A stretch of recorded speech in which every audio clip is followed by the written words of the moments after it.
Bienvenue à tous dans ce tutoriel. Nous allons aujourd'hui essayer de voir ce que la consommation d'un service web au moyen de ce qu'on appelle le REST, donc une technologie qui a été mise en place par Refilling. La technologie REST, c'est quoi? C'est une requête HTTP que l'on fait sur un serveur et qui va nous renvoyer des informations. Et la différence entre le REST et un site web classique, c'est simplement que la notion de service, c'est un web service, et la partie fondamentale du web service, c'est qu'il va rendre un service à l'utilisateur. Si je me connecte à une page web telle qu'aujourd'hui annoncée, je lance forcément un serveur web, mais il va m'afficher à l'écran une page HTML et la notion de service n'existe pas. On a bien une page web classique qui ne renvoie pas un service, mais une page statique. La différence avec le web service, c'est que ce dernier va véritablement renvoyer une information utile à l'utilisateur. Ces informations qui sont renvoyées, ce sont des données, c'est ce qu'on peut qualifier de consommation de données à distance.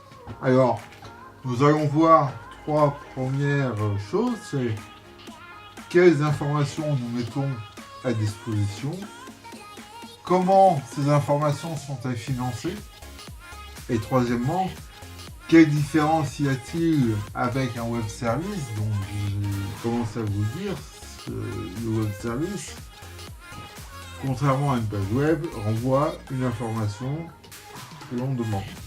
Alors, quelles informations nous mettons à disposition? Des tonnes de serveurs nous proposent des web services, des informations généralement au format XML qui nous sont renvoyées.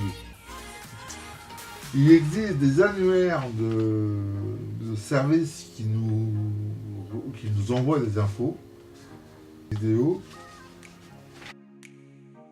Nous allons voir quelques services dans cette vidéo, notamment via un annuaire de web services, que ce n'est pas du tout ça. Il manque la moitié de l'information. Voilà, programmable web. Programmable web, c'est un site web qui recense certaines informations, certains services, certaines API, parce qu'on est carrément entre l'API web service, assez tendancieux. Et l'API, elle, ne renvoie pas forcément des informations en tant que fichier XML. Alors, par exemple, nous allons commencer ce tuto pour voir comment fonctionne un tout petit web service que j'ai trouvé. On peut aller dans le directory des web services, on peut faire une recherche. Il y a un service qui nous permet de géolocaliser une adresse IP, par exemple. Alors, il doit s'appeler IP adresse, me semble-t-il, c'est celui-ci. Ce web service, comment fonctionne-t-il? On a toute la documentation technique à la fois sur programmable web, mais aussi sur le endpoint du service. Alors, on voit que l'IP, le site web s'appelle ipadresseapi.com, CHL, CHU, AVI code, point d'interrogation et paramètres. Alors, si on ouvre dans une deuxième fenêtre, on a la doc qui apparaît. On a des exemples. J'aime beaucoup travailler sur les exemples. Et on voit dans l'exemple que voilà, cette IP-là correspond à un bouquet. Alors, on a aussi la fameuse API qui est gratuite, mais il faut être enregistré. Donc on va s'enregistrer pour pouvoir utiliser cette appli. On met une adresse, voilà, tac.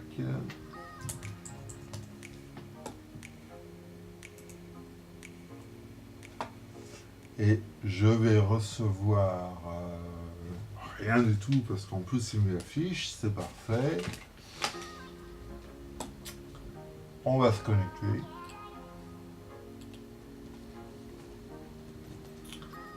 Avec le login, peut-être qu'il faut quand même valider. Et le mot de passe.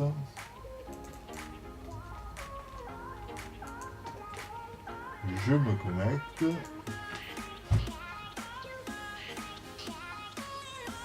Et on voit que on est sur une période de test de 3 jours et 4 heures et on peut faire une mise à jour à 16 $ par mois pour avoir un service complet ou 40 $ chaque mois en souscription, etc., etc. Tous les web services sont généralement payants. Il y en a des gratuits. Alors, on a donc quoi? On voit l'URL que l'on va utiliser. Alors, vous voyez qu'il y a donc upapi.com, un identifiant, et derrière, on a l'autre qu'on passe en paramètre. Donc, on va récupérer cette adresse. Je la copie, je la colle ici, et on va récupérer, on va passer en paramètre une adresse IP pour voir ce que ça donne. Donc là, on va couper un peu.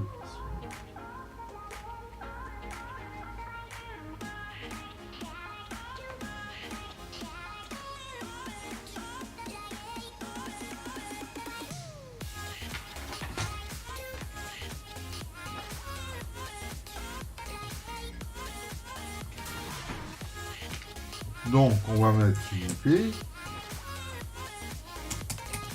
Donc, on passe donc en paramètre une adresse IP. Cette adresse IP, évidemment, vous ne la voyez pas car c'est la mienne personnelle. Voilà, je valide. Et je récupère des informations où on a donc l'adresse IP, on a une réponse. Alors, il faut voir dans la doc à quoi correspondent chaque champ.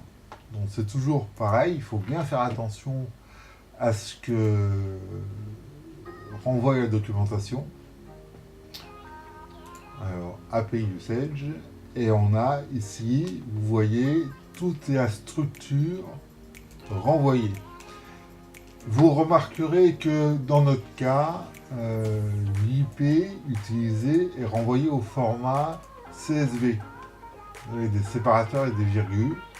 Selon les prestataires, on nous renvoie soit du CSV, soit de XML, soit d'autres formats, soit du CSV avec d'autres séparateurs. Donc il faut vraiment se conformer à la documentation, rien n'est normé à cet endroit-là. Alors qu'est-ce qu'on a? On a l'hôte, ou l'adresse IP, qui a envoyé la requête. On a la résolution de l'adresse IP si on a envoyé non pas une IP, mais un nom de domaine. On a ensuite le country code, le code du pays, le nom du pays, le code de la région, le region name, le nom de la région, la ville, le code postal, longitude, latitude, le fournisseur d'accès Internet, ISP, Internet Service Provider, et l'organisation. Alors, ce que l'on va faire pour comparer, nous allons récupérer une deuxième fenêtre, voilà, que je vais réduire, descendre, pour avoir les deux en même temps. Alors, on recommence, on a l'hôte, le nom de l'hôte, le premier paramètre, c'est le nom de l'hôte, voilà, ou l'adresse IP.